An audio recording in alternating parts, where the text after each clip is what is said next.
Ciao friends, today we're going to take you to Trastevere, one of the most popular areas in Rome. It's definitely an area that you have seen even if you've never been in Rome, because most of the movies and shows that you see about the city are based there.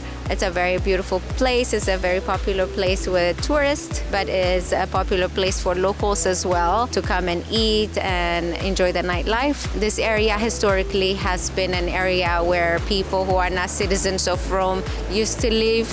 As the name indicates, it is Trasteverean, which means it's beyond the river, which divides it from the rest of Rome. And some people who were not citizens, like Arabs or Jews, used to stay in this area. Through history, it has changed and became one of the places where rich Romans used to build their houses, so it's a very expensive place to live now. It's mostly a touristy area now. There are stores and restaurants that cater to the crowd that comes here, but it's definitely a place that is very interesting to see. Although you won't be rubbing shoulders with locals all the time, it's still very nice. So definitely don't miss out. We are in Piazza Trilussa, named after a famous Roman poet. This place is a usually hangout spot. At night, everybody meets here, and then they proceed toward the remaining part of the evening or the beginning of the evening, like to a restaurant, to an aperitivo, or to a club. And actually we have a very fond memory here, because after my bachelor party and Ravi's bachelorette party, we met here. She didn't know, we surprised her, and we spent time all together, the men and the women of the party. It was really great. And now let's go explore.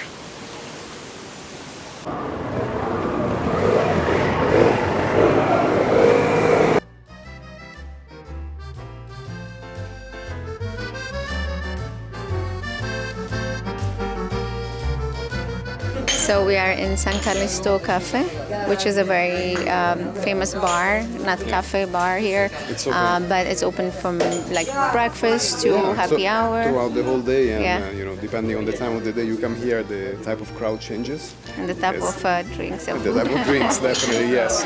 Okay, so we can enjoy our cornetto cappuccino. I think in this area you find American breakfast if you are interested, or you can do the Italian breakfast if you want to be like the locals. Indeed.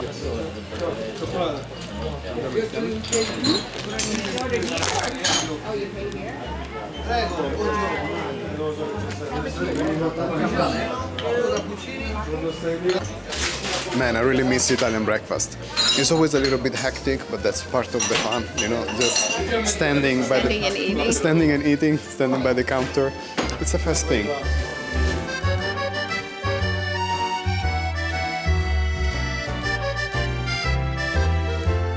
I'm gonna rinse out the coffee with this water.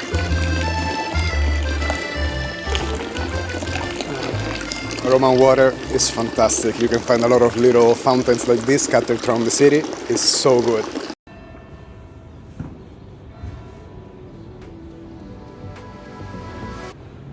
We are on Via dell'Arco di San Callisto, and we came to see these arches that are covered with plants, which are beautiful.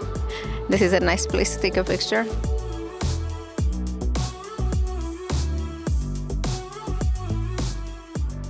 I definitely say to come in the morning in Trastevere, to see it in the morning when it's quiet. You see more local life, and then in the evening, of course, to come for the nightlife, because it's going to be a completely different area.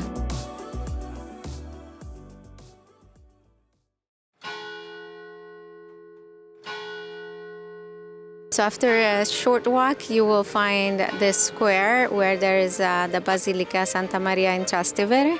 So we're going to go check it out. The Church of Santa Maria in Trastevere, situated in the piazza of the same name, serves as focal point of the neighborhood. Inside, the Altem's chapel houses a 6th century icon of the Madonna, and the church's serene ambiance contrasts with the bustling square outside. Santa Maria in Trastevere is one of the oldest churches in Rome, founded in the 3rd century AD, possibly by Pope Calixtus I. Rebuilt in the 12th century by Pope Innocent II, it retains a stunning Romanesque style.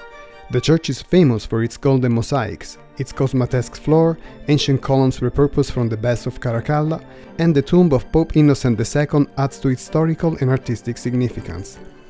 A fascinating tradition also links the site to a fountain of oil that miraculously sprang in 38 BC, seen by the early Christians as a prophecy of Christ's coming.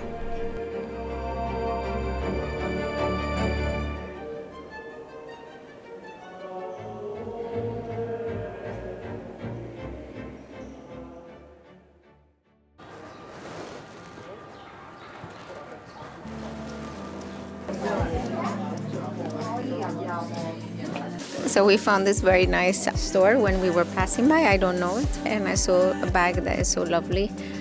So I'm gonna get that. Let me try her. Yes. Lovely color, no? You can wear it with everything, and it's done very beautifully. I love it.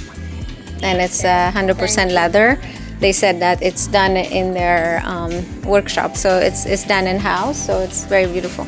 My husband bought me a very nice bag, so if you are in this area, check them out. It's really nice.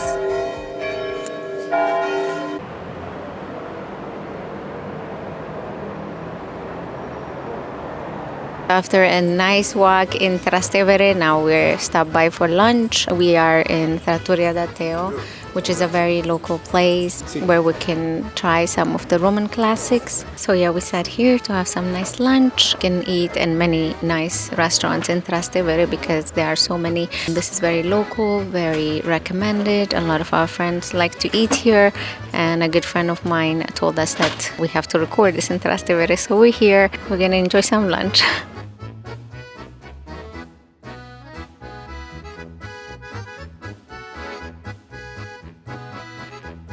Cheers.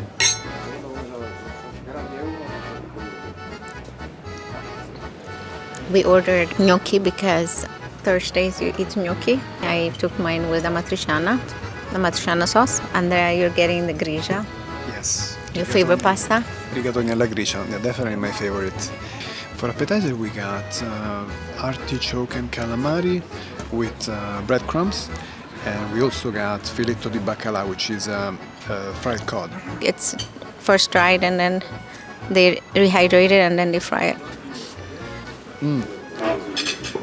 It's insane. Really? I swear. Like the fish is so soft, it melts in your mouth. The butter is fried so light. I mean, it's really insane. I learned that people eat gnocchi on a Thursday in Italy because traditionally Fridays were a fasting day, so meat is not eaten. So they try to have a lot of calorie and heavy food on Thursdays. So that's the Thursday tradition of eating gnocchi. The food is really good. My pasta is excellent. You love your pasta? I'm really loving the gricia, yes. It's cooked perfectly al dente, and the pecorino and the guanciale. It's insane, really good.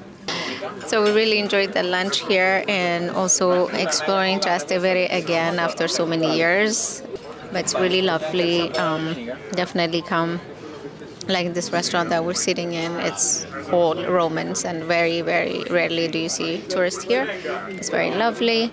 I think that also what is really beautiful about Trastevere is the fact that it's very touristy, yes, but also it really shows the soul and the heart of a certain type of Rome that you cannot really find everywhere, because you can see glimpses of how life used to be here back in the days.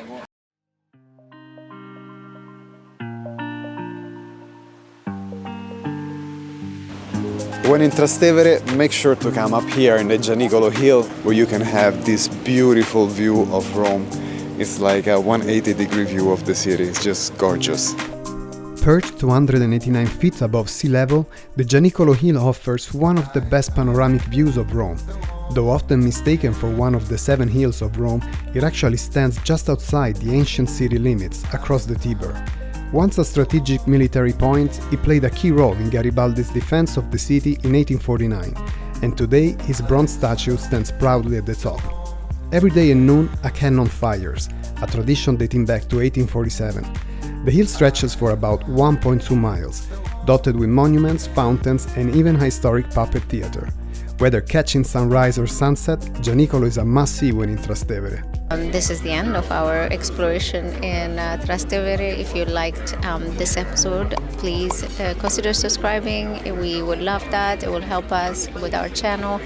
Also, send us a note. We love to hear from you all the time. So with that, we bid you Goodbye.